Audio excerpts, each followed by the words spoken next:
देखिए, जो judgment writing होता है, वो कोई ऐसा एग्ज़ाम नहीं है, जिसमें जजमेंट राइटिंग ना आता हो। चाहे वो जुडिशरी का एग्ज़ाम हो, लोअर जुडिशरी, हायर जुडिशरी या एपीओ का एग्ज़ाम हो, हर एग्ज़ाम में नमस्कार, हर एग्ज़ाम में जजमेंट राइटिंग आता है। तो जो जजमेंट राइटिंग होता है, अगर हम लोग अपने कॉम्पिटिशन के समय में इसको सीख जाते हैं, तो देखो इसके क्या-क्या बेनिफिट होते हैं। सबसे पहला तो बेनिफिट ये होता है कि जो जुडिशरी के एग्ज़ाम में जजमेंट राइटिंग होता है, उसको हम अच्छी तरह से लिख लेते हैं और हमारा फाइनल सिलेक्शन हो जाता है।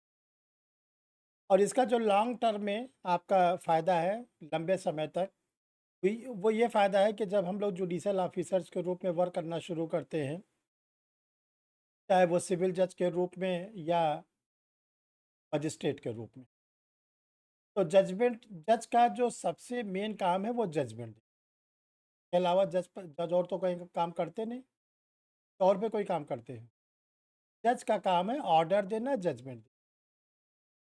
तो अगर आप इस प्लेटफ़ॉर्म पर ड्यूरिंग कंपटीशन अभी अगर आप सीख जाते हैं जजमेंट राइटिंग, तो आपको लॉन्ग टर्म तक वो काम आएगा। अब देखिए जजमेंट होता क्या है? जजमेंट को सीपीसी के सेक्शन 2 के सब क्लास 9 में जजमेंट को डिफाइन किया गया है। इसके साथ-साथ सीआरपीसी में जो जजमेंट है वो सेक्शन 353 में। 2 जगह हम लोग को जजमेंट के बारे में जानकारी मिलती है।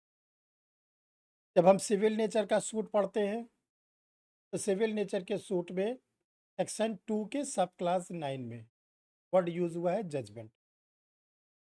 जो सिविल जज होते हैं, junior division, senior division, district जज, जब अपना वो सिविल सूट का डिस्पोज़ल करते हैं, डिक्री के फॉर्म में या ऑर्डर के फॉर्म में, तो वो क्या करते हैं कि जजमेंट देते हैं। और अगर जो क्रिमिनल सूट के मजिस्ट्रेट लोग होते हैं, second class magistrate, first class magistrate, CGM, assistant session जज, एडिशनल सेशन जज, वो लोग क्या करते हैं कि जब अपना जजमेंट सुनाते हैं, तो उनका जजमेंट क्या होता है? Acquittal or conviction. Acquittal or conviction, दोष सिद्ध या दोष मुक्त, दोष सिद्ध या सुप्रभात दोष सर। मुक्त। सुप्रभात। ठीक है।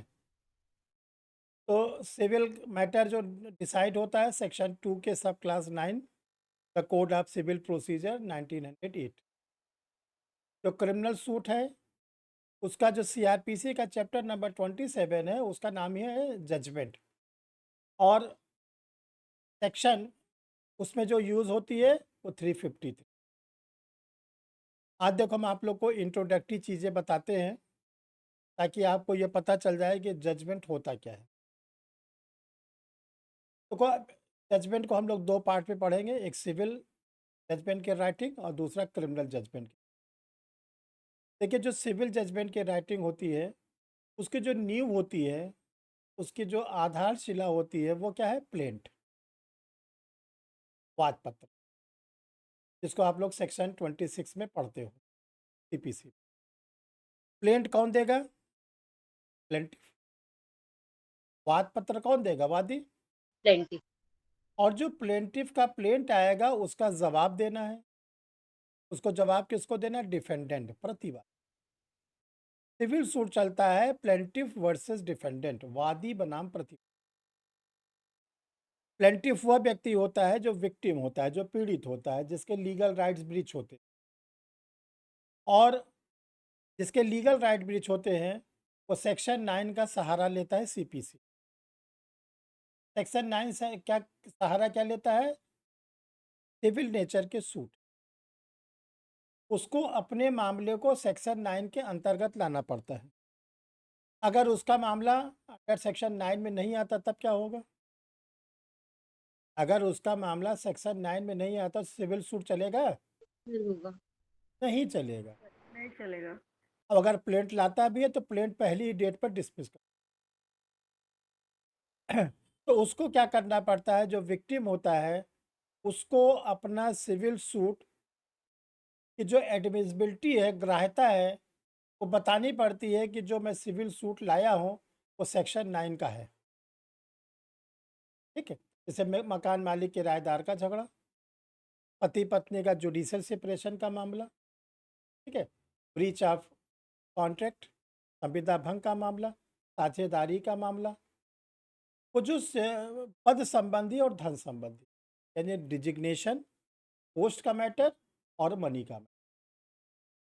तो वो तो प्लेंटिफ होता है, वो क्या करता है, प्लेंट में क्या करता है, अपना स्टेटमेंट देता है, प्लेंट में अपना कथन देता है, स्टेटमेंट कि मेरी ये पीड़ा है, मुझे ये कष्ट है, और माननीय न्यायालय से, ऑनरेबल कोर्ट से ये रिक्वेस्ट है कि मुझे ये उपचार रिलीफ दिया जाए। यही तो प्लेंट पे लिखा रहता है। अब जब उसका प्लेंट कोर्ट में आ गया, आप लोग को बताया गया है सीपीसी कि उसकी प्लेंट की कॉपी भेजी जाती है डिफेंडेंट को, डिफेंडेंट अपना जवाब लगाता है। डिफेंडेंट के जवाब को क्या बोलते हैं, रिटन स्टेटमेंट, यानी प्लेंटिफ के स्टेटमेंट को बोलते हैं प्लेंट, और डिफेंडेंट के स्टेटमेंट को बोलते हैं रिटन स्टेटमेंट, WA। दोनों के आ गए। दोनों के आने के बाद जो कोर्ट होती है, वो कोर्ट को ये डिसाइड करना होता है कि दोनों लोगों के बीच में डिस्प्यूट क्या है। देखिए, इंडियन एविडेंस एक्ट की सेक्शन नंबर 3 में बोला गया है fact in issues. Section number 3 में 10 वर्ड को डिफाइन किया गया, उसमें से एक वर्ड है फैक्ट इन इश्यू, विवादक तथ्य। फैक्ट इन इश्यूज क्या होता है? फैक्ट इन इश्यूज ऐसे फैक्ट्स को बोलते हैं जो दोनों पार्टीज के बीच में डिस्प्यूट होते हैं। सिविल केसेस में फैक्ट इन इश्यूज को क्या बोलते हैं? विवादक तत्व को क्या बोलते हैं? वाद बिंदु। सिविल केसेस में जो फैक्ट इन इश्यूज होता है, विवादक तथ्य होता है, उसको हम लोग बोलते हैं वाद बिंदु, इश्यूज। दोनों के बीच में क्या क्या इश्यूज हैं, ये कौन बनाएगा? कोर्ट। और कोर्ट कैसे बनाएगा? प्लेंटिफ का प्लेंट सामने रखेगा और डिफेंडेंट का रिटर्न स्टेटमेंट। जिन जिन बातों को प्लेंटिफ के प्लेंट की, जिन जिन बातों को डिफेंडेंट ने अपने रिटर्न स्टेटमेंट में एक्सेप्ट कर लिया है, स्वीकार कर लिया है, वो फैक्ट इन इश्यूज बनेगा? नहीं। नहीं, क्योंकि वो डिस्प्यूट नहीं है। न्यायालय का काम क्या होता है? विवाद का निपटारा करना। अच्छा, जो चीज आपस में विवाद नहीं है उसका निपटारा कोर्ट करेगा? नो। कोर्ट उसी चीज को सॉल्व करता है जो हम लोगों के बीच में डिस्प्यूट होता है। तो कोर्ट अपने सुविधा के लिए, जैसे आप लोग एग्जामिनेशन के लिए क्वेश्चन बना ले, क्वेश्चन नंबर 1 इंपॉर्टेंट है, क्वेश्चन नंबर 2 इंपॉर्टेंट नोट्स बनाते हो, ऐसे कोर्ट क्या करता है, सिविल ट्रायल वाला कोर्ट बना लेता है issue number 1, issue number 2, issue number 3, issue number 4, issue वाद बिंदु 1, वाद बिंदु 2, वाद बिंदु 3, वाद बिंदु 4, जो भी उसको लगेगा, 5, 6, 8, 10। और जब इश्यूज को बना लेता है तो जो डिफेंडेंट होता है उसके ऊपर होता है बर्डन ऑफ प्रूफ। सारी वेरी सारी जो प्लेंटिफ होता है, वादी होता है, उसके ऊपर होता है सबूत। अब उससे कहा जाता है कि जो वाद बिंदु बने हैं उस पे आप अपना क्या करिए, एविडेंस लाइए। फिर आप जरा सेक्शन 3 पे वापस लौटे। सेक्शन 3 में 3 शब्द है इंडियन एविडेंस एक्ट में, प्रूव्ड, साबित, डिसप्रूव्ड, ना साबित, नॉट प्रूव, साबित नहीं। ये 3 चीज चलेगा। अगर जो प्लेंटिफ है, वादी है, वो वाद बिंदु 1, वाद बिंदु 2, जितने भी इशू बने हुए, इशू नंबर 1, इशू नंबर 2, अगर उसको प्रूव्ड कर देता है तो इसका मतलब क्या निकला कि जो प्लेंटिफ है वो बन जाएगा डिक्री होल्डर। प्लेंटिफ के फेवर में कोर्ट जो है डिक्री बना देगी, आज्ञप्ति। नहीं प्रूफ कर पाया, डिसप्रूव हो गया, तो उसके फेवर में डिक्री नहीं बनेगी। लेकिन अगर इश्यूज बनने के बाद जो डिफेंडेंट है, प्रतिवादी है, वो उन चीज़ों को प्रूफ कर देता है, तो डिफेंडेंट क्या हो जाएगा? Decree holder. डिफेंडेंट प्रतिवादी बन जाएगा आज्ञप्ति धारक। अब ये ध्यान रखिएगा, जो इश्यूज फ्रेम होने से डिक्री बनने के बीच का जो गैपिंग होती है, उस गैपिंग का नाम होता है एग्जामिनेशन, परीक्षा। यही सबसे ज़्यादा ट्रायल का टाइम लेता है, क्योंकि इसमें एग्जामिनेशन इन चीफ, फिर एविडेंस एक्ट में आइए 137, इंडियन एविडेंस एक्ट के सेक्शन 137 कहती है एग्जामिनेशन हो, एग्जामिनेशन इन चीफ मुख्य परीक्षा, क्रॉस एग्जामिनेशन प्रति परीक्षा, री एग्जामिनेशन पुनः परीक्षा। जैसे आप लोग जुडिशरी की तैयारी करते हो तो आप लोग को प्रीलिम्स देना पड़ता है, प्रारंभिक परीक्षा। पास करोगे तो मेंस, मुख्य परीक्षा। और अगर इंटरव्यू पास कर लिए तब आप हो गए डिग्री होल्डर। अब आप एक नौकरी के हकदार, अगर नहीं मिलेगी तो मुकदमा लाओगे, एग्जीक्यूशन कराओगे, मेरा सिलेक्शन के बाद मुझे नौकरी क्यों नहीं दे रहे हो। और लेकिन अगर आप अपने कैंडिडेचर को प्रूव्ड नहीं कर पाए, तब प्री में बाहर हो जाओगे, मेंस में बाहर हो जाओगे, इंटरव्यू में बाहर हो जाओगे। आपको अपने, ढेर सारे लोग कैंडिडेट है ना, तो उन कैंडिडेटों में आपको अपने को प्रूफ करना पड़ेगा ना कि मैं इसमें कॉम्पिटेंट हूँ, तभी आपको हाई कोर्ट या पब्लिक सर्विस कमीशन जहाँ से एग्ज़ाम होता है वो आपको जुडिशियल ऑफिसर की डिग्री दे। बात समझ आ रही है? Same system court. कोर्ट में प्लेंटिफ को अपने स्टेटमेंट को, जो प्लेंट में उसने एक एक स्टेटमेंट दिया है, उन स्टेटमेंट को कोर्ट में विदाउट डाउट, बिना किसी संदेह के प्रूफ करना हो। अगर आप नहीं प्रूफ कर पाए, डाउट क्रिएट कर दिए आप अपने प्लेंट में, जो प्लेंट आपने बताया उसको, सॉरी, जो इश्यूज बना उसमें आपने डाउट क्रिएट कर दिया, आपको डिग्री होल्डर, जैसे आपने मेंस में आंसर लिखा, गलत आंसर लिख दिया थोड़ा सा, तो आपको पनिश कर दिया जाता है, माइनस मार्क, नेगेटिव आ गया ना। तो वही यस तरह सर। ध्यान रखिएगा, सब कुछ बिल्कुल सिविल ट्रायल पे चलता है। तो अगर प्लेंटिफ ने अपने प्लेंट की बातों को, जो इश्यूज बनाया गया था, विदाउट डाउट कोर्ट के सामने प्रूफ कर दिया, तो प्लेंटिफ बन जाएगा डिग्री होल्डर। नहीं प्रूफ कर पाया, डिफेंडेंट ने उस चीज़ को प्रूफ कर दिया, डिफेंडेंट बन जाएगा डिग्री होल्डर। दोनों के दोनों नहीं प्रूफ कर पाए तो क्या हो जाएगा? नॉट प्रूफ, साबित नहीं हुआ, ना साबित। ठीक है। जो पार्टी बनता है डिग्री होल्डर, अपोजिट पार्टी क्या बनेगा? Judgement debtor. जो बनेगा आज्ञप्तिधारी, तो दूसरा बनेगा निर्णीत ऋणी। और जो उपचार रिलीफ मांगा गया था, वो उसका नाम क्या हो जाएगा? जो रिलीफ मांगा गया था उसका नाम क्या होगा? जजमेंट निर्णीत डेट। ऋण, जजमेंट डेट। ठीक है।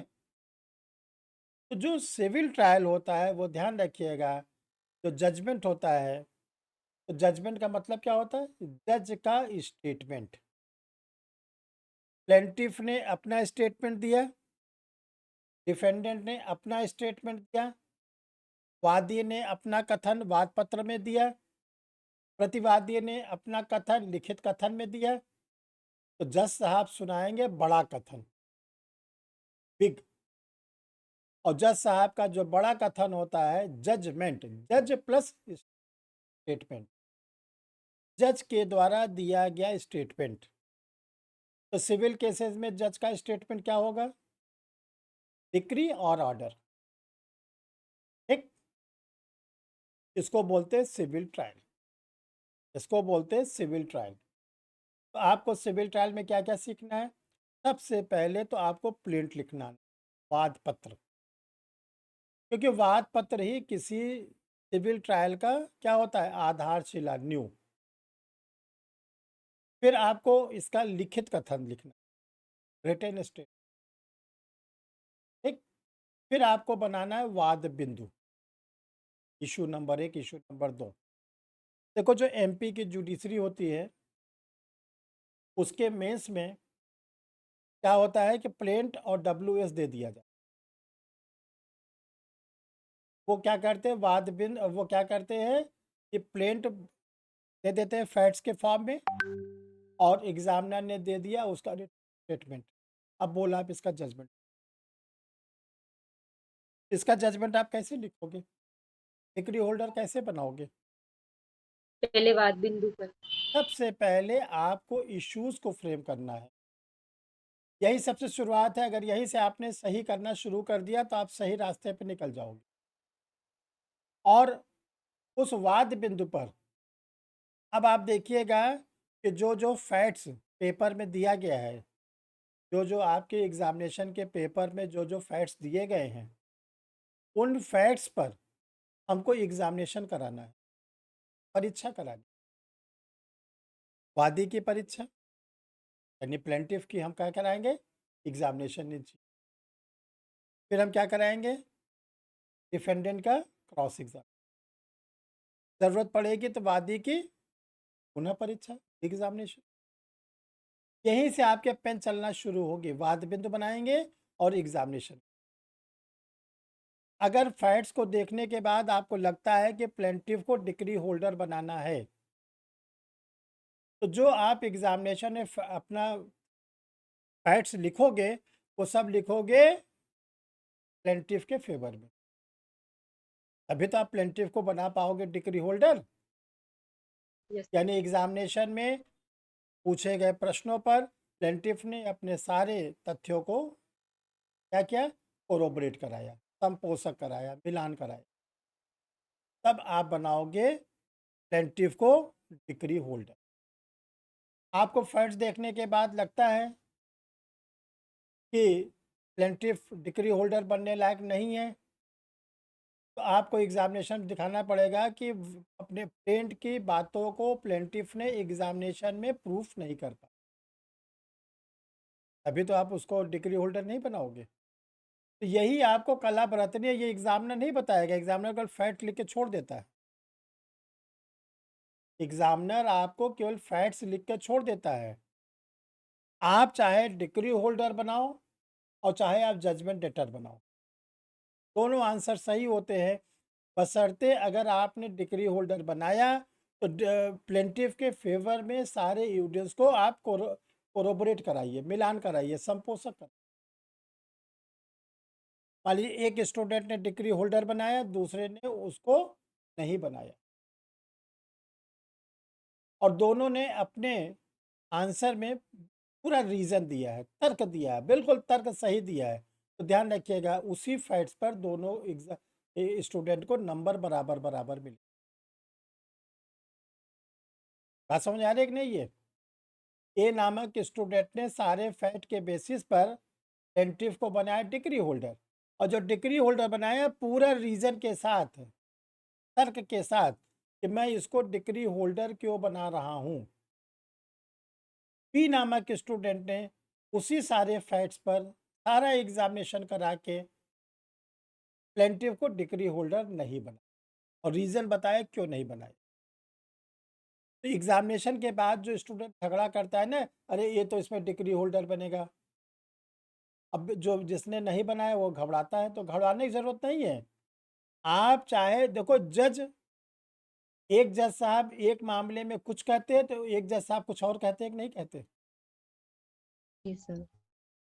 जब 5 जज साहब एक साथ बैठ के कोई मामले को सुनते हैं तो डिसीजन कभी 3-2 से अलग हो जाता है कि नहीं हो जाता।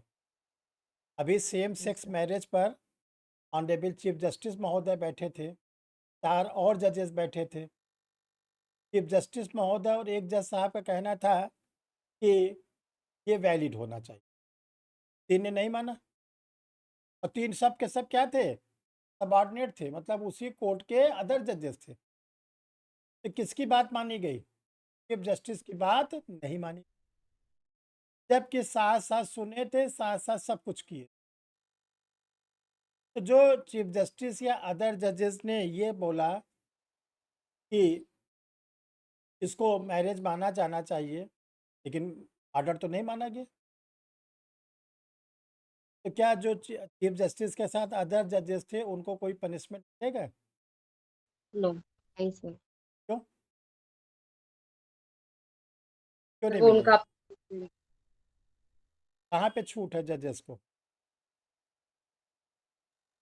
जजेस को कहाँ पर छूट है बताइए अर्चना, तो को पढ़ाया गया है?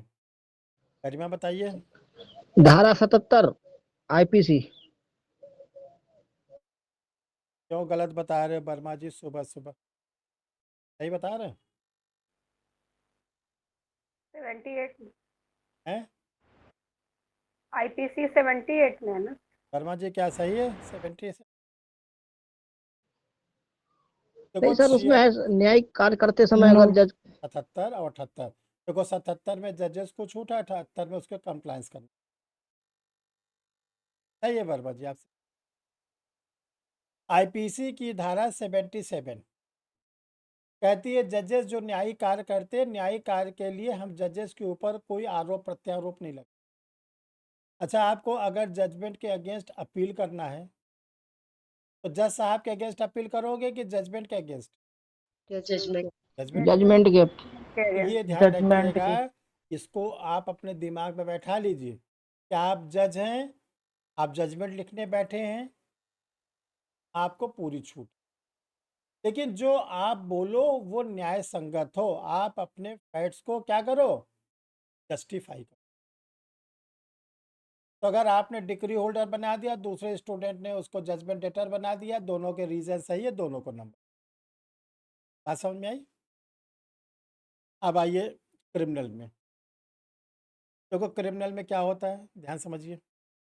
जब कभी कोई ऑफेंस होता है तो ऑफेंस होने के बाद बोला गया है लॉजिंग ऑफ द एफआईआर,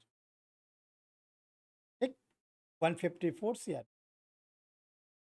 या फिर आप 190 में जो कॉम्पिटेंट मजिस्ट्रेट हैं उनके सामने सेक्शन 2D की कंप्लेंट ले जाए।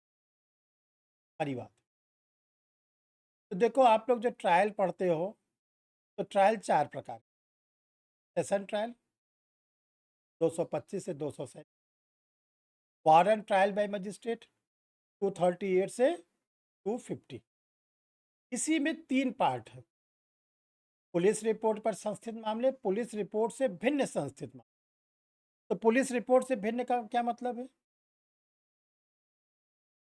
244 से 247 में बोला गया है कि पुलिस रिपोर्ट से भिन्न संस्थित मामले। क्या मतलब? परिवाद से। परिवार। 2D। हाँ, यानी कि एफआईआर का मैटर नहीं है, परिवाद का है। तो ये ध्यान रखिएगा कि आपने चाहे एफआईआर किया, आपकी एफआईआर लॉस हो गई, या फिर आपने कंप्लेंट, तो पहला जो आधार है वो ये है। एफआईआर का क्या नियम है? एफआईआर होने के बाद एक आईओ के द्वारा इन्वेस्टिगेशन की कि जो आपने बातों को बताया है वो पर्याप्त साक्ष्य है। इन्वेस्टिगेशन का मतलब क्या होता है? कलेक्शन ऑफ द एविडेंस, साक्ष्यों को एकत्रित करना। आईओ जो साक्ष्य एकत्रित करेगा, आईओ को ही तय करना है कि मैंने जो साक्ष्य एकत्रित किया है, एविडेंस को कलेक्ट किया है, ये कोर्ट में मुकदमा चलने के लिए सफिशिएंट है कि नहीं सफिशिएंट, इनसफिशिएंट है या सफिशिएंट, पर्याप्त है कि अपर्याप्त है। अगर आईओ को लगता है कि जो एविडेंस मैंने कलेक्ट किया है वो इनसफिशिएंट, तो शुभम क्या होगा बताओ आप? आईओ को लगता है कि इनसफिशिएंट, अपर्याप्त है, तो क्या करेगा आईओ? सर फाइनल रिपोर्ट लगा देंगे। किस सेक्शन में? 173(2). नो नो वर्मा जी बोलिए नहीं, जिसको पूछा जाए वो बोलिए। 168 में है सर। 168, 169। 169 सर। अच्छा, आईओ को लगता है कि मैंने जो एविडेंस कलेक्ट किया है वो सफिशिएंट है केस चलने लायक, तो गरिमा क्या करेगा आईओ?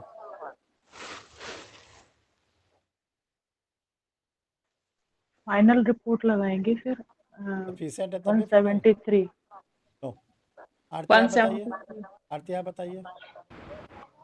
सर मुझे सेक्शन ध्यान नहीं। अगर आईओ को लगता है कि मैंने जो साक्ष्य एकत्रित किए हैं मुकदमा चलने के लिए पर्याप्त है तो क्या करेगा? संध्या बताइए। सर 169 में ही फाइनल रिपोर्ट लगाए। पर्याप्त तभी फाइनल रिपोर्ट लगा देगा। सोचो थोड़ा। सर चार्जशीट फाइल कर देंगे। आप बताइए अर्चना, चार्जशीट लगाएगा किस सेक्शन में? 173 में सर। नो, नहीं माया आप बताओ। 170। आवाज नहीं आ रही है माया। मुझे नहीं पता सर। चलो अब बताइए आप राम नीरज जी। अगर पर्याप्त साक्ष्य मिल जाते हैं तो सीआरपीसी की धारा 173(2) में चार्जशीट जाएगी। नो भाई, है? शुभम आप बताओ। सर देखो एक इसको सुन लो, आप लोग को इतना तो पढ़ाया गया सीआरपीसी। देखो अगर अन्वेषण करने के दौरान जो इन्वेस्टिगेटिंग ऑफिसर होता है उसको लगता है कि मैंने जो एविडेंस को कलेक्ट किया है वो एविडेंस इनसफिशिएंट, तो 169 में लगाता है फाइनल रिपोर्ट। उसको लगता है कि एविडेंस सफिशिएंट है तो 170 में लगाता है चार्जशीट। 170 जाता है। अब चाहे वो चार्जशीट लगावे चाहे फाइनल रिपोर्ट लगावे, ये आईओ की अपनी डिस्क्रिशनरी पावर। इसके लिए न तो उसके हायर ऑफिसर उसको कुछ कह सकते हैं, न मजिस्ट्रेट कह सकते हैं। अब जब वो चार्जशीट या फाइनल रिपोर्ट लगा दिया, अब 1 मिनट भी अपने पास नहीं रखेगा, अब उसको भेजेगा कोर्ट। कोर्ट को भेजने वाली सेक्शन क्या है? 173 सब क्लास 2। ओ, जो कोर्ट भेजी जाती है 173 सब क्लास 2 में, और जो भेजने वाली धारा है ये है, और इसको बोलते हैं पुलिस रिपोर्ट। मजिस्ट्रेट को बताया जाता है उस एफआईआर पर पुलिस की रिपोर्ट आ गई। कौन बताएगा? एपीओ। कौन बताएगा? एपीओ। क्योंकि वो जो पुलिस रिपोर्ट है वो सबसे पहले आएगी एपीओ के पास, क्योंकि एपीओ स्टेट को रिप्रेजेंट करता है। असल है एपीओ जो होता है वो राज्य को प्रतिनिधित्व करता है, रिप्रेजेंट करता है। एपीओ को लगता है कि ये फाइनल रिपोर्ट चार्जशीट अगर इनसफिशिएंट है तो वो वापस कर सकता है री इन्वेस्टिगेशन। इसीलिए एपीओ की पुलिस डिपार्टमेंट में रिस्पेक्ट बनी रहती है। अगर एपीओ ने लिख दिया कि जो पुलिस रिपोर्ट चार्जशीट के फॉर्म में आई है वो जस्टिफाई है तो उसको मजिस्ट्रेट के सामने रखा जाएगा। ठीक है, तो ये ध्यान रखिएगा, इन्वेस्टिगेशन जब ये ख़त्म होता है, अगर फाइनल रिपोर्ट कोर्ट में आई है तो उसका अलग प्रोसेस है, अगर चार्जशीट आई है तो उसका अलग प्रोसेस। अगर फाइनल रिपोर्ट आई है, देखो फाइनल रिपोर्ट लगेगी 169 में, भेजी जाएगी 173 सब क्लास 2 में, चार्जशीट लगाई जाएगी 170 में, भेजी जाएगी 173 के सब क्लास 2 में। भेजने वाली धारा केवल एक है, 173 सब क्लास। अब देखिए कोर्ट में फाइनल रिपोर्ट आई तो मजिस्ट्रेट के ऊपर 2007 सीआरपीसी के द्वारा अमेंडमेंट कर दिया गया 2007 में कि आप विक्टिम को बुलाएं। विक्टिम कौन है? लॉजिंग ऑफ द एफआईआर, जिसने मुकदमा दर्ज करा, और उसको आना पड़ेगा। पहले नोटिस जाएगी, नहीं आएगा सम्मन जाएगा, नहीं आएगा बीडब्ल्यू एनबीडब्ल्यू, यानी उसको पकड़ के लाया ही जाएगा। ठीक, जब वो आएगा तो उससे बताया जाएगा कि देखो तुमने जो एफआईआर लॉस कराई थी उस पर इन्वेस्टिगेटिंग ऑफिसर ने फाइनल रिपोर्ट लगा दी, तुम्हारा क्या कहना? दो बात कहेगा, या तो कहेगा कि मुझे फाइनल रिपोर्ट मंजूर है, जो आईओ ने लगाया मुझे कोई आपत्ति नहीं, ऑब्जेक्शन नहीं। तो जो वो अपने एडवोकेट के थ्रू आएगा, ये इस बात को लिख कर देगा, तो कोर्ट क्या करेगी? उसी बेसिस पर फाइनल रिपोर्ट को एक्सेप्ट कर लेगा और एक्यूज को कर देगा डिस्चार्ज। लेकिन ये होता है बहुत कम। दूसरा ये कि कोर्ट में आएगा और वो बोलेगा कि जो आईओ ने इन्वेस्टिगेशन किया है, जो फाइनल रिपोर्ट लगाए, मुझे मंजूर नहीं, मैं केस लड़ना चाहता हूँ, मैं अपना डिफेंस लाना चाहता हूँ, मैं अपना सारा एविडेंस लाना चाहता हूँ। इसको जो एप्लीकेशन इस तरह की लिख के देगा उसको बोलते प्रोटेस्ट एप्लीकेशन, अभ्यावर्धन प्रार्थना। और जब प्रोटेस्ट एप्लीकेशन आ जाती है तब वो केस कंप्लेंट केस की तरह ट्रीट होके स्टार्ट।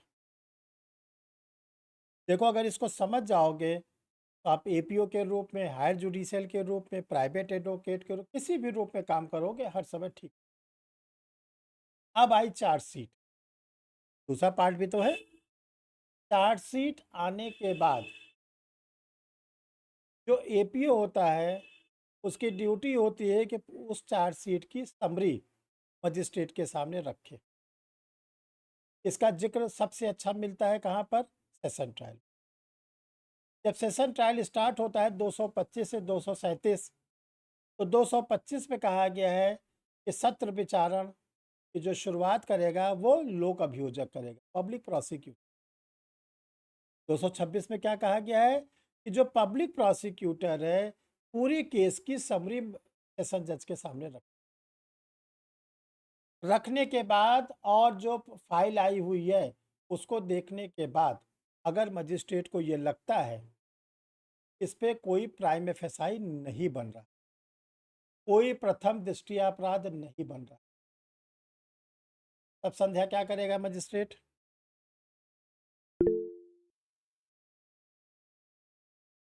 तो केस खारिज कर देगा। अभियुक्त का क्या होगा? एक्यूज का क्या होगा? सर एक्यूज को दोष मुक्त कर देगा। नो, डिस्चार्ज करेगा, डिस्चार्ज करेगा। उन्मोचित करेगा, ठीक। और बोलेगा आप जाओ, अगर फर्दर कोई एविडेंस आपके अगेंस्ट आता है तो आपको फिर आना पड़ेगा, नहीं आता तो आप जाओ आराम से बैठो, डिस्चार्ज। दूसरी तरफ अगर मजिस्ट्रेट को लगता है कि प्राइम एफएसआई बन रहा है, मेरे अनुसार प्रथम दृष्टि अपराध बन रहा है, तब मजिस्ट्रेट करेगा framing of the charge. Framing of the charge वही होता है जो सेक्शन नंबर 3 में इंडियन एविडेंस एक्ट में आप लोगों ने पढ़ा, विवादक तथ्य। सिविल ट्रायल में इसको इश्यूज बोलते हैं, क्रिमिनल ट्रायल में बोलते हैं framing of the charge. Issues को भी कोर्ट बनाता है और फ्रेमिंग ऑफ द चार्ज को भी कोर्ट बनाता है। अब देखो यहाँ पर क्रिमिनल ट्रायल में अंतर क्या आएगा? जब मजिस्ट्रेट या सेशन कोर्ट चार्जेस को फ्रेम करेगा 3 कॉपी में, एक कॉपी अपने पास ओरिजिनल रखता है और एक एक कॉपी पब्लिक प्रोसिक्यूटर और डिफेंस के लायर को देता है, एक्यूज के काउंसिल को। एक्यूज से ये पूछेगा मजिस्ट्रेट कि मैंने तुम्हारे खिलाफ जो चार्जेस बनाए हैं सोचकर समझकर होशो हवास में आप ये बताओ कि आप इसको स्वीकार करते हो कि नहीं स्वीकार, ठीक। और अगर आप स्वीकार करोगे तो मैं आपको कल दंड दूंगा, छोड़ूंगा नहीं। अब यहाँ पे देखो 2 बातें हैं, या तो एक्यूज पर्सन कहेगा कि आपने मेरे खिलाफ जो चार्जेस बनाए हैं मुझे स्वीकार है। अगर एक्यूज पर्सन ऐसा कहता है तो इसी को हम लोग बोलते क्या है? कन्फेशन, संस्वीकृति। इसी को बोलते हैं कन्फेशन, संस्वीकृति। और कन्फेशन रिकॉर्ड करने के बाद मजिस्ट्रेट उसको क्या करेगा? कन्विक्ट, दोषी ठहरा, जिसका परसेंटेज कम, क्योंकि ढीठ से ढीठ होते हैं एक्यूज, कहते नहीं कि मैंने अपराध किया। घर में कोई शरारत करता है तो एक्सेप्ट करता है? छोटे से घर में 8-10 लोगों का, खाली फ्रिज में मिठाई रखा है, दो लड्डू खा गए, किसी ने पूछा कहाँ गया लड्डू, वो बोला अरे हम तो थे ही नहीं, हम तो 2 घंटे से फ्रिज खोले ही नहीं। और जो जितना सफाई दे समझ लो उसी ने खाया है। लॉ कहता है कि वही व्यक्ति ज़्यादा सफाई देता है जो अपराध करता है। तो छोटे से घर में कोई एक्सेप्ट नहीं करता तो वो तो एक्यूज्ड है। अगर वो कहता है कि मुझे आपके द्वारा बनाया गया चार्जेस एक्सेप्ट नहीं है, मैंने कोई अपराध नहीं किया, मैं मुकदमा लड़ना चाहता हूँ, ट्रायल को फेस करना चाहता हूँ, देन ट्रायल स्टार्ट। ट्रायल, अब देखो जब ट्रायल स्टार्ट होता है तो क्रिमिनल केसेस में बर्डन ऑफ प्रूफ किस पर होता है? प्रोसिक्यूशन या परिवार, Consent पर। अभियोजन पर या अगर प्राइवेट केस है तो कंप्लेनेंट पर और पुलिस केस है तो प्रोसिक्यूशन। देखो इतनी बात आप लोग को समझ में आई कि नहीं, सही से बताओ, सर आ गई। क्योंकि देखो अब चांस नहीं मिलेगा इस तरह की बातें, कुछ पूछना हो तो पूछ लो। फाइनल रिपोर्ट कैसे लगती है, चार्जशीट कैसे लगती है, भेजी कैसे जाती है। अब देखो एक क्वेश्चन है, इसको यही बता देते हैं, डिफरेंस बिटवीन डिस्चार्ज एंड उन्मोचन और दोष मुक्त में क्या अंतर है। संध्या ध्यान सुनिए, गरिमा ध्यान, सब लोग सुनो ध्यान से। उन्मोचन में और दोष मुक्त में, before framing of the charge, जब मजिस्ट्रेट किसी को छोड़ता है तो उसको बोलते हैं आरोप तैयार करने के पहले अगर मजिस्ट्रेट के द्वारा एक्यूज पर्सन को छोड़ा जाता है तो उसको बोलते हैं उन्मोचन, डिस्चार्ज। और मजिस्ट्रेट ने एक बार अगर चार्ज बना लिया, यानी मजिस्ट्रेट ने आप पर दोष लगा दिया ना, आपको आरोपी मान लिया ना मजिस्ट्रेट ने, ना जी सर। मजिस्ट्रेट आपको छोड़ेगा तो बोलेगा बा इज्जत बरी। जो मैंने आपकी इज्जत दांव पे लगाया था ना, लो मैं आपको बरी कर दे रहा हूं, दोष से मुक्त कर दे रहा हूं, आपको एक्विटल कर दे। एफआईआर से आप दोषी नहीं हो गए ना, आप आईओ ने चार्जशीट में आपको लगा दिया तो आप दोषी हो गए, लेकिन अगर मजिस्ट्रेट ने आपके ऊपर चार्ज लगा दिया, दोष आपके ऊपर आ गया, क्योंकि मजिस्ट्रेट की निगाह में आप क्या हो गए, प्राइम एफएसआई फिक्स हो गया है, कहीं न कहीं से मजिस्ट्रेट आपको दोषी मान लिया है। तो ट्रायल चलाने के बाद, पूरा ट्रायल चलाने के बाद मजिस्ट्रेट एक कंक्लूजन पर पहुंचेगा जिसको जजमेंट कहते हैं। और क्रिमिनल केस के जजमेंट जो होता है वह या तो एक्विटल के फॉर्म में होगा या कन्विक्शन।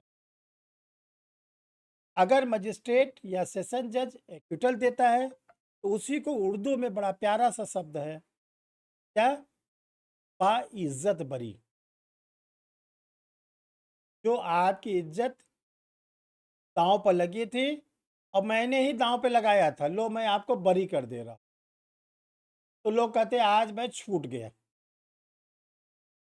जब हम लोग की सीआरपीसी बनी, ये उर्दू का शब्द था, उसमें हम लोगों ने क्या रखा है, देवनागरी की लिपि, खड़ी भाषा में इसका शब्द यूज किया गया दोष मुक्त। इंग्लिश में इसको कहते हैं एक्विटल। जैसे मान लीजिए कभी कभी आप देखते हैं ना लोग कहते हैं इनके ऊपर चुड़ैल चढ़ गई है, भूत चढ़ गया है, तो तुड़ाने जाते हो,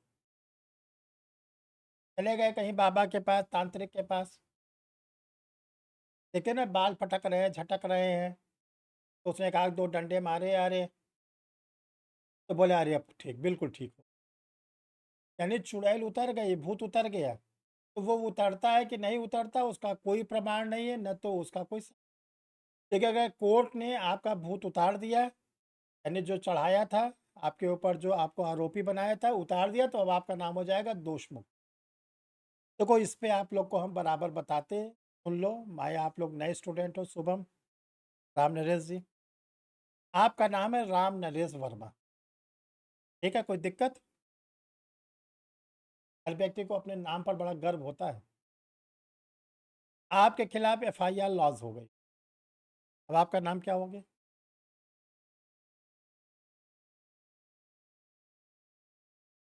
अब आपका नाम अभियुक्त क्या हो जाएगा? जाएगा। नाम तो वही रहेगा सर। नहीं, अभियुक्त राम नरेश वर्मा। अ, कोर्ट में बुलाए जाएंगे, अभियुक्त राम नरेश हाजिर हो, यानी धज्जी उड़ेलना शुरू। ट्रायल चलते चलते चलते एक दिन आपको हमने बताया कंक्लूजन, या तो जज साहब आपको एक्विटल करेंगे या कन्विक्ट करेंगे। जज साहब ने आपको एक्विटल कर दिया, दोष मुक्त कर दिया। अब आपका नाम क्या हो गया? पुनः राम नरेश हो। अब आपको कोई अगर कहता है अभियुक्त राम नरेश, तो आप उसके खिलाफ मानहानि का मुकदमा लाते। अब कैसे मैं अभियुक्त, मिल तो गया प्रमाण पत्र दोष मुक्त, जजमेंट मिलता है ना। दूसरी तरफ अगर जज ने आपको कन्विक्ट कर दिया, अब आपका क्या नाम होगा? अपराधी राम नरेश, कन्विक्टेड राम नरेश।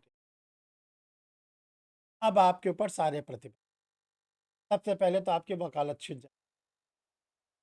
दोषी व्यक्ति वकालत नहीं कर सकता। घबराइए नहीं, ऐसा कुछ नहीं होगा।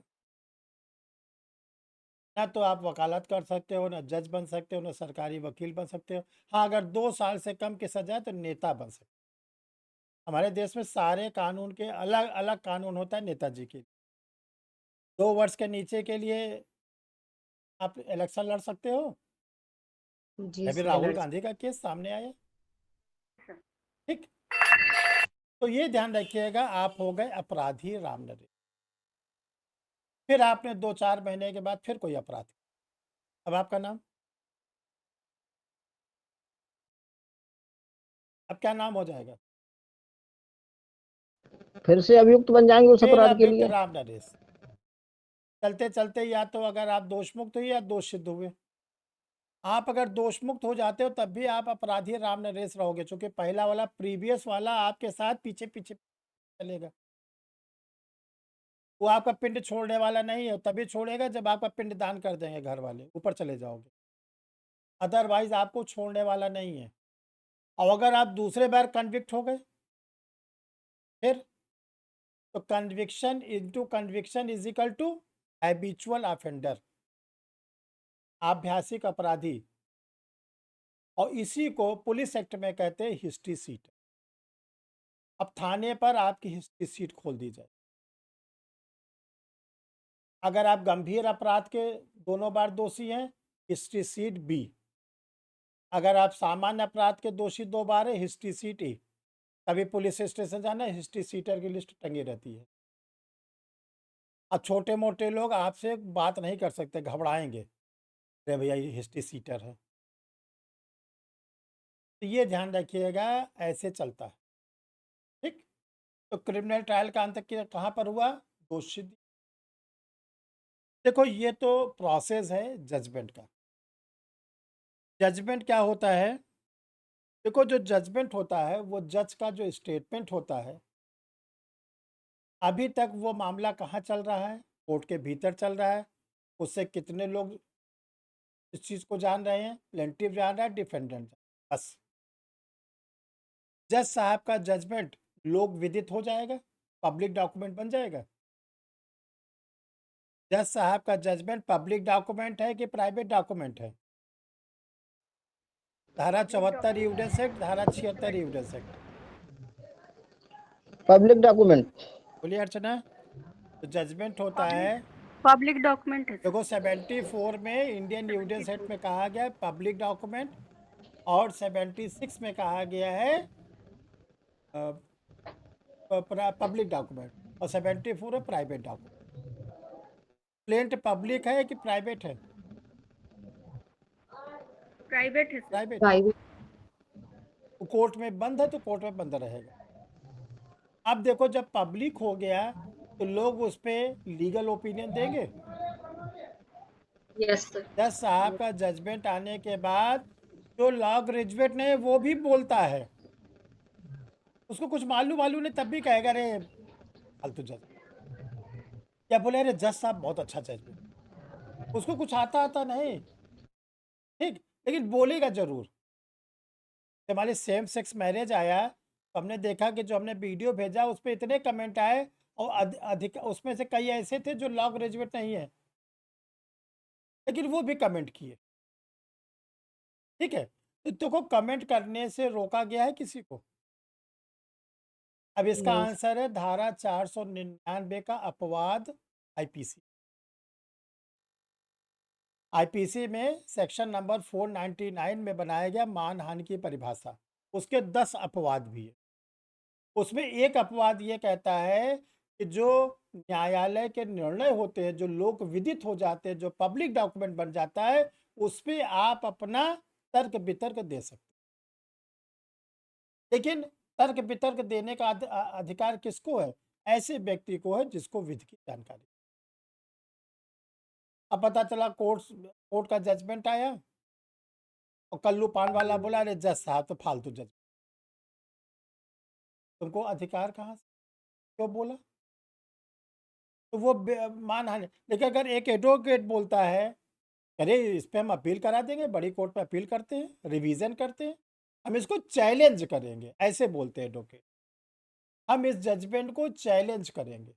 और तो और जिस दिन कोर्ट कन्विक्शन देता है उसी दिन एडवोकेट अपनी एप्लीकेशन लेके जाता है, क्या कि मुझे तो आप इसको सजा दे के जेल भेजने की कह रहे हैं, आप मुझे या तो फर्स्ट ऑफेंडर रेट का रिलीफ दे दो, प्रथम अपराधी परिवीक्षा का, और नहीं तो बेल दे दो। अब जैसा आप पूछते हैं तो कन्विक्शन के बाद किस चीज़ के लिए बेल चाहिए, एडवोकेट बोलते हैं कि मुझे आपके ऑर्डर के अगेंस्ट अपील करना है, अपील के ड्यूरेशन के लिए। तो जो जज जजमेंट दे रहा है उसी से बोल रहे हैं। तो यह जज साहब की मानहानि है ये। जज साहब से कह रहे हैं कि मैं आपके ऑर्डर को चैलेंज करना चाहता हूँ, बड़ी कोर्ट में मुझे अपील दे, वो दे दो, बेल दे दो। तो जज साहब की बेइज्जती हो रही है ये। नहीं सर, हम किस चीज़ को चैलेंज कर रहे हैं? ऑर्डर को उनके कह रहे ऑर्डर हैं, को। जज साहब को नहीं चैलेंज कर रहे। तो देखो जो जजेस होते हैं वो जानते हैं कि जिस दिन मैं जजमेंट दे दूंगा, चाहे डिक्री दे दूंगा, चाहे एक्विटल दे दूंगा, कन्विक्शन जो भी मैं दूंगा, उस पर सैकड़ों लोग की ओपिनियन आएगी। क्योंकि जो हारेगा वो जाएगा बड़े से बड़े वकील के पास, और जो जीतेगा वो भी जाएगा। जीतने वाला किस लिए जाएगा कि मुझे कम डिग्री बनाया गया है और चाहिए, तो सजा दी गई है इसको कम दिया गया है, एक्यूज को और सजा चाहिए। तो दोनों के दोनों लीगल ओपिनियन लेते हैं। तो जजेस को क्या करना होता है, निर्णय देते समय बहुत सावधानी, इतनी सावधानी रखना पड़ता है कि ताकि हमारा निर्णय जो हम दे रहे हैं, जज को मालूम रहता है कि जो मैं निर्णय दूंगा उसकी अपील और रिवीजन 100% हो। छोड़ेगा पार्टी? नहीं सर। घर द्वार बेच के सब, लेकिन मुकदमा लड़ेंगे जरूर। कहाँ तक? हाई कोर्ट तक तो सब लड़ाते हैं, सुप्रीम कोर्ट भाई कैपेसिटी। और यूपी, बिहार, इधर उत्तराखंड जो हिंदी भाषी राज्य हैं, हर व्यक्ति के पास एक दो सिविल सूट चल रहा है। क्रिमिनल तो नहीं है, लेकिन अगर वो खेती बाड़ी बाग बगीचे से हुआ है रूरल एरिया, तो दो चार सिविल चल रहा है। तो कहता है हम हाई कोर्ट तक तुमको लड़वाएंगे, छोड़ेंगे नहीं। सुप्रीम कोर्ट लगता है दिल्ली दूर है, पैसे ज़्यादा का, तो तब जाके वो चुप बैठता है। तो कहने का मतलब कि जज साहब को मालूम रहता है कि मेरा निर्णय अगर सिविल जज जूनियर डिवीजन ने दिया तो उसको मालूम है कि मेरा निर्णय भी जज के सामने चुप, अपील होगी, हाई कोर्ट जाएगी। मजिस्ट्रेटों ने दिया तो उनको मालूम है सेशन कोर्ट पे जाएगा और हाई कोर्ट पे जाएगा। तो निर्णय ऐसा देना चाहिए जो क्या क्या उसमें ना हो, विधि की भूल ना हो, आपके द्वारा कोई मिस्टेक ऑफ लॉ न किया, आपने किसी फैक्ट्स को मिस्टेक न की, तथ्य की भूल न की, प्लस जो आपका जुरिस्डिक्शन है, जितना आपको क्षेत्राधिकार है, आप अपने क्षेत्राधिकार के अंदर ही निर्णय देंगे, उससे ज़्यादा नहीं। तो मिस्टेक ऑफ लॉ से बचना है, मिस्टेक ऑफ फैक्ट से बचना है, बियॉन्ड द जुरिस, तथ्य की भूल आपसे ना हो, विधि की भूल आपसे ना हो, और अधिकार क्षेत्रता के परे ना हो। तो अगर आपने तीन काम नहीं किया तो आपके निर्णय के विरुद्ध अपील नहीं हो, यानी अपील होगी, वो अपील क्या होगी, फर्स्ट डेट पर खारिज हो जाए। क्योंकि अपील तीन ही ग्राउंड पर होता है, mistake of law, mistake of fact, beyond the juris. आपको अपने निर्णय देते समय इन तीन सावधानी के साथ तीन और सावधानी बरतनी। जैसे जाड़े का मौसम आ रहा है, तो क्या क्या सावधानी बरत रहे हो? ठंडा पानी नहीं पीना। फ्रिज का पानी बंद कर दिए, एसी में सोते थे एसी बंद कर दिए, ठीक है। अब हल्का कपड़ा ना पहन के थोड़ा गंभीर कपड़ा पहनते हो, चाय अच्छी लगने लगी है। और अगर मान लो आप वही काम करोगे जो जाड़े में किए थे, तो माया जैकेट भी पहन ली। तो अगर आप वही काम किए जो गर्मी में किए थे, तब क्या होगा? फ्रिज का ठंडा पानी 2 गिलास पी लो, अभी क्या होगा? बीमार हो सर जाएंगे। तो शरीर आपका बीमार कर दे। वैसे जज साहब का जजमेंट भी बीमार हो गया है अगर जज साहब ने तीन और काम किए। पहला, अशुद्धता, इम्प्योरिटीज, अनियमितता, इनरेगुलरिटीज, अवैधता, इनलीगलिटीज। 3 चीज से और बचना है, क्योंकि यही 3 ग्राउंड्स होता है किसका? रिवीजन। तो अगर 3 ग्राउंड आप अपील को बचा ले गए और 3 ग्राउंड आप रिवीजन को बचा ले गए, तो क्या होगा? आपका निर्णय अंतिम निर्णय, आप ही का निर्णय अंतिम निर्णय हो जाएगा और आपके निर्णय को बोला सक्षम न्यायालय का निर्णय। कॉम्पिटेंट कोर्ट का निर्णय उसको बोलते हैं जिसके निर्णय के अगेंस्ट अपील हुई है लेकिन अपील खारिज हो या अपील हुई ही नहीं, तो उसका निर्णय हो जाता है सक्षम न्यायालय का निर्णय और वो बन जाता है केस लॉ। जैसे आईपीसी में आप लोगों ने पढ़ा है सेक्शन 299 और 300 में डिफरेंस। तो कौन सा केस लॉ आज लीडिंग केस माना जाता है? शुभम बताइए। रे गुनाम गोविंदा। है आर वर्सेस गोविंदा। किस वर्ष का है? सर ईयर नहीं पता। किस कोर्ट का है? प्रीवी काउंसिल का है सर। No no no. जज साहब का नाम? Melville, justice Melville. एलवी। देखो ये बॉम्बे नहीं। हाई कोर्ट का है। अच्छा, जी 1876 का। सोचो 1876 का लीडिंग केस चला रहा, 150 साल हो गया, अल्टा पलटा हुआ इसमें। सुप्रीम कोर्ट ने किसी केस में बोला कि रेक्स वर्सेस गोविंदा का निर्णय अब आज के डेट में उचित नहीं है, नहीं कहा ना? जबकि हम सुप्रीम कोर्ट को कॉन्स्टिट्यूशन ने आर्टिकल 141 में प्रोटेक्ट किया है, 141 में। आप जो कह दोगे सबको मानना पड़ेगा, कोई ऐसा नहीं जो आपके बात को ना माने, बस आप मत मानना। 141 में कहा गया ना, सुप्रीम कोर्ट द्वारा दिया गया निर्णय संपूर्ण भारत के न्यायालय, संपूर्ण भारत के व्यक्तियों को मानना है। सुप्रीम कोर्ट स्वयं अपने निर्णय से बाध्य नहीं, लेकिन सुप्रीम कोर्ट ने नहीं। तो उसका क्या हुआ कि हमारे पहले के जो टीचर रहे होंगे, स्टूडेंट रहे होंगे, वो पढ़े होंगे, उसके पहले के लोग पढ़े होंगे, हम लोगों ने रेक्स वर्सेस गोविंदा पढ़ा, हमारे बाद की जनरेशन पढ़ी, आप लोग पढ़े और आने वाले लोग भी पढ़े। इतना अच्छा जजमेंट दिया उन्होंने कि उसकी न तो अपील हुई न तो कुछ हुआ। आज का बना आपको निर्णय लिखते समय, देखो आज हमने केवल इंट्रोडक्टरी चीज़ बताई आपको, आपको निर्णय लिखते समय क्या क्या चीज़ों को सावधानी रखनी है? जो आपके सामने फैक्ट्स दिए जाए, ठीक, उन फैक्ट्स को पहले तो आप एनालाइज करो क्या क्या कहा जा रहा है, उस फैक्ट्स पर कौन कौन से एक्ट की कौन कौन से सेक्शन लग सकती है। जो ये फैक्ट है ये क्या धारा 6 से लेकर 55 के बीच पे इंडियन एविडेंस एक्ट के अंतर्गत सुसंगत है, रेलिवेंट है?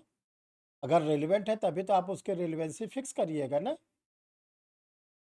रेलिवेंसी फिक्स करिएगा तब आप क्या करिएगा, उस तथ्य का अन्य तथ्य से मिलान करा के बनाएंगे ग्राह्य एडिबिलिटी। ये सब आपको ही एग्जामिनेशन में बनाना है, एग्जामिनर नहीं बनाएगा। ग्राह्यता बनाओगे तब वो बनेगा साक्ष्य, और जब साक्ष्य बनेगा तो निर्णय का आधार। अगर आप इतना काम कर ले गए तो आपका निर्णय क्या होगा? सर्वोत्तम, बेस्ट, और आपको फुल मार्क्स। अभी आप लोग के चेहरे से ऐसा लग रहा है निर्णय लिखते समय आप लोग कारावासित खुद ही जेल चले जाओ।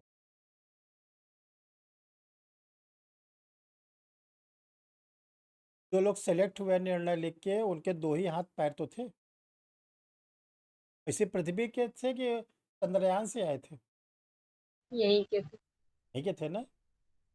जबलपुर का था, कोई रीवा का था, कोई उधम सिंह नगर का था, कोई प्रयागराज का था, कोई रायबरेली, यही सब तो था ना।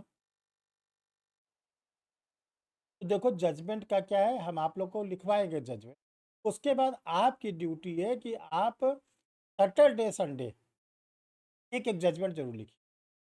जैसे आप लोग को बताया गया डेली 50 क्वेश्चन एमसीक्यू सॉल्व करिए, एक लॉन्ग क्वेश्चन सॉल्व करिए, बोला गया ना। एक होमवर्क अपने डेली के रूटीन में लिख लो, एवरी सैटरडे संडे, एक सैटरडे को सिविल, संडे को क्रिमिनल। बस 10 संडे 10 सैटरडे चुन लो। तो 10 आपके पास सिविल हो जाएंगे, 10 आपके पास क्रिमिनल हो जाएंगे, तब आपका डर खत्म। अब आप क्या करते हो, जजमेंट राइटिंग के जाते हो मार्केट से किताब ढूंढते हो, तो लिख के फुर्सत कर दिया ना। अब आपका क्या होगा, जजमेंट आपको क्या करना है, जैसे मैथमेटिक्स है, गणित है, तो जो मैथमेटिक्स के टीचर होते हैं वो एक एक्सरसाइज के 2-3 क्वेश्चन बता देते हैं, क्यों गरिमा जी? Yes sir. अभी गणित जी पढ़ाया, सर। आपके पतिदेव ने आपको गणित पढ़ाया कि नहीं? पहले पढ़ाया है सर। अच्छा, तो कितने क्वेश्चन सॉल्व कराते थे पूरा? एग्जाम्पल बता देते हैं, कई ट्रिक बता देते हैं। जैसे हम मान लीजिए हमारे हर्षित हमारे बेटे हैं, हम उनको कभी भी लॉ के कोई प्रोविजन पूरा नहीं बता, उनको हमने थोड़ा बताया छोड़ दिया, हमका जाओ बेयर पढ़ो, अपना बेयर पढ़ो, टेक्स्ट बुक पर। हम जानते हैं कि आधा याद होगा, 2% याद लगा तो रहेगा ना। अगर ये लग जाएगा कि 100% हमने पढ़ा दिया, तो वो क्या करेगा? कुछ और भी नहीं जब तक मेहनत। आप, हाँ, कुछ नहीं करे, जब तक आप सेल्फ स्टडी नहीं करोगे, खुद ही गिरो उठो। जब आपने छोटी उम्र में साइकिल चलाना सीखा था तो कितनी बार गिरे थे? बहुत बार सर। स्कूटी चलाना सीखे थे, कितनी बार गिरे थे? कार चलाए थे, 1-2 बार ठोके थे किसी को? और तो और, जब आप थोड़े से 1-2 साल के हुए, बड़े हुए थे, जब पकड़ के चलते थे, गिरे थे कई बार? धड़ाधड़ जी सर। गिरते। तभी तो आज चल पा रहे हो। अगर शुरू से आपको हर समय उंगली पकड़ के चलाया गया होता तो अपने आप चल पाते? नहीं चल नहीं। पाते। तो देखो, स्टडी का प्रोविज़न होता है कि सेल्फ स्टडी पर ज़्यादा फोकस। हम आप लोग को प्लेंट सिखा देंगे, प्लेंट कैसे लिखा जाता है, WS कैसे लिखा जाता है, इश्यूज़ कैसे बनाया जाता है, वादबिंद बता देंगे, सिविल जजमेंट लिखवा देंगे, FIR कैसे लिखी जाती है, कंप्लेंट कैसे लिखा जाता है, फ्रेमिंग ऑफ द चार्ज कैसे बनता है, और क्रिमिनल जज। इसका हम पूरा का एक सेट 2-2 सेट करवा देंगे। इसके बाद अब आपकी ड्यूटी है उसी पैटर्न पर आप प्लेन WS इश्यूज लिखना, उसी पैटर्न पर आप अपना क्रिमिनल जजमेंट लिखना। और चुन लो कि हम हर शनिवार को एक सिविल जजमेंट, हमारे क्लास ख़त्म होने के बाद, जब हम जजमेंट राइटिंग का ये क्लास ख़त्म हो जाएगी, 15 दिन 20 दिन जो भी लगेगा, उसके बाद आप अपने लाइफ में बना लो कि एक हमको सिविल जजमेंट, एक क्रिमिनल जजमेंट हर सैटरडे संडे। तो उससे क्या होगा, 10 हफ्ते का मतलब 2 महीना 2.5 महीना, एक हफ्ते में 4-5 हफ्ते होते, किसी में 4 किसी में 5, तो 2 से 2.5 महीने के बाद, 15 दिन मान लो, 20 दिन हमारा, और 2 से 3 महीने के बाद आप जजमेंट राइटिंग के खूब अच्छे कैंडिडेट। और 3 महीने के पहले किसी का मेंस पढ़ने वाला भी नहीं है, समझने के 3 महीने के अंदर पढ़ रहा हो। सर मेरा है, इस चीज़ का दिसंबर में है सर, उत्तराखंड का ना जुडिशरी मेंस। उत्तराखंड का जुडिशरी। चलो, तो आपको जो बताया जाएगा उसका रिहर्सल शुरू कर दो, ठीक है ना? जी सर। जी। आज तो हमने केवल इंट्रोडक्टरी चीज़ बताई, आज हमने आपको केवल ये बताया कि जजमेंट में क्या क्या चीज़ों को हमको फोकस। आज की बातों में कोई दिक्कत हो तो पूछ, कोई चीज़ आपको न समझ में आए हो, इसको आप पूछ लो। तो देखो, जो शाम वाली क्लास चल रही है वो आज लास्ट क्लास है जूरिस की। इसके बाद वहाँ पर जो पेपर स्टार्ट होगा कॉन्स्टिट्यूशन, ठीक है, कॉन्स्टिट्यूशन ऑफ इंडिया, मंडे से वहाँ पर। और इसके साथ साथ शाम को 6 बजे आप लोग के जो फ्री लाइव क्लासेस चल रही है, 6 बजे आज लाइव क्लासेस रहेंगे, वहाँ पे लिया जाएगा क्लास CRPC। और CRPC में वहाँ पर आज स्टार्ट होगा ट्रायल से। हमने पिछले टर्न पर 204 तक पढ़ाया था, आज हम लोग 225 से लेके 484 तक कंप्लीट। 4 बजे ग्रुप में जाएगा, ग्रुप में आप जुड़ जाना, और उसकी क्लास, जजमेंट वाली क्लास मंडे को, ठीक है। उस दिन आप लोग को प्लेंट लिखना, 1-2 प्लेंट की कॉपी बनवा देंगे। तो आप जैसे मान लो शुभम आपका एग्ज़ाम है तो आप प्लेंट पर आगे बढ़ जाना, ठीक है। फिर 2 दिन के बाद डब्ल्यूएस उसका लिखवा देंगे, डब्ल्यूएस लिखना है, आगे बढ़ जाना। 2 दिन के बाद उस पे यानी कि नेक्स्ट वीक में आपको सिविल जजमेंट का काफ़ी मैटर मिल जाए। आपका दिसंबर में कब से एग्ज़ाम है? सर 5 दिसंबर से स्टार्ट है। चलो ठीक है, हम कोशिश करेंगे नवंबर में आपको सब दे दें। ठीक सर। आप अपना जी रेगुलर जुड़े रहें। जी thank you. Thank you sir. Thank you sir. प्रणाम सर, थैंक यू सर, प्रणाम। ठीक।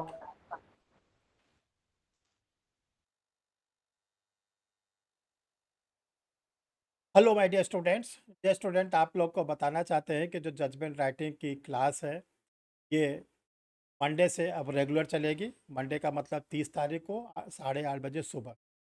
इसके साथ साथ आप लोगों के लिए 30 तारीख से एक नया बैच स्टार्ट हो रहा है और उस बैच का नाम है कॉन्स्टिट्यूशन ऑफ इंडिया। उसकी जो क्लास आप लोग को मिलेगी 8 बजे शाम को। तो 2 मंडे से 2 क्लासेस आप लोग को परीक्षा रिफ्रेशर ला क्लासेस मिलने जा रही है। पहली क्लास है 8:30 बजे सुबह जजमेंट राइटिंग की, जिसमें सिविल जजमेंट, क्रिमिनल जजमेंट का होगा। और दूसरी क्लासेस उन स्टूडेंटों के लिए जो कॉन्स्टिट्यूशन ऑफ इंडिया पढ़ना चाहते हैं, शाम को 8 बजे।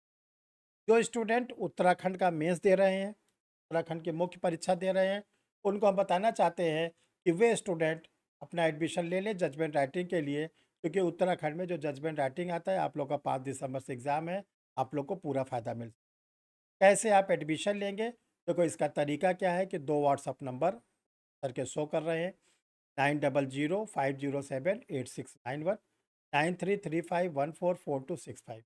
इसमें से किसी भी नंबर पर आप अपना Aadhaar face side back side send कर देंगे और जब आपका वो आ जाएगा आधार की कॉपी, तो आपको क्यूआर कोड जाएगा। और देखो जजमेंट राइटिंग की फ़ीस बहुत ही नॉमिनल रखी गई है, एक नॉमिनल होती है, एक बहुत ही नॉमिनल। तो आप उसके द्वारा फीस डिपॉजिट करके रेगुलर क्लास ले सकते हैं। Thank you.